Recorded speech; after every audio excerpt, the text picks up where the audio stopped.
Good evening, ma'am. Today, I'm gonna discuss the component of a computer.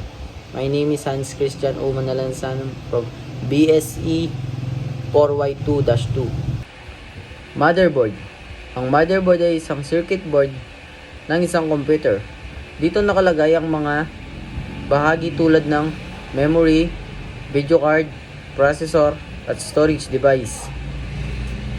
Ang motherboard ay nagkukonekta sa lahat ng mga components na nagsisiguro na magkakasama silang gumagana ng maayos. Ito ay isang parang puso ng isang computer. Power supply. Power supply ay siyang nagsusupply ng kuryente sa isang computer. Parang siya rin ang namamahala sa pumapasok na kuryente sa isang computer.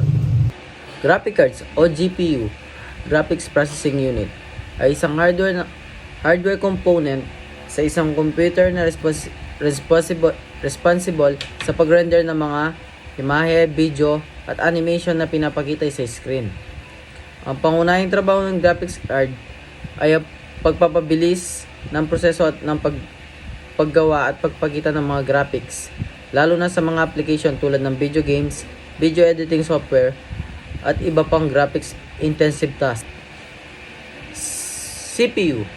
Ang CPU, Central Processing Unit, ay tinatawag din na brain ng computer dahil ito ang responsable sa pagproseso sa lahat ng impormasyon at instruction na nanggagaling sa programs or application.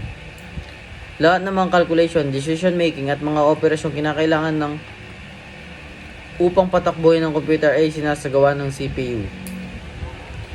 RAM.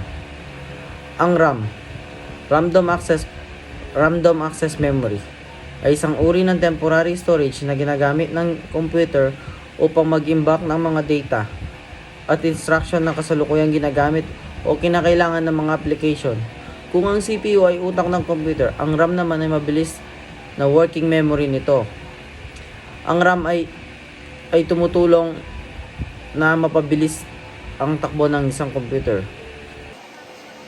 Hard drive o hard disk drive ay isang uri ng storage device na ginagamit ng computer upang mag-imbak ng files at data ng mga permanenteng apps. Ito ang lugar kung saan naglalagay ng mga operating system, application at iba pang mga dokumento, larawan, video at software na ginagamit ng computer. Ang hard drive ay parang library ng isang computer. Dito mag-i-imbak ng mga storage. SSD o Solid State Drive ay isang uri ng storage device na ginagamit ng computer na tulad ng hard drive, ngunit mabilis, mas matibay at walang moving parts. Sa halip ginagamit ng mga rotating disk tulad ng HDD. Ang SSD ay gumagamit ng flash memory chips upang mag-imbak ng data. Ang SSD ay pinabilis na HDD. Pinabilis ang storage nito sa modernong paraan.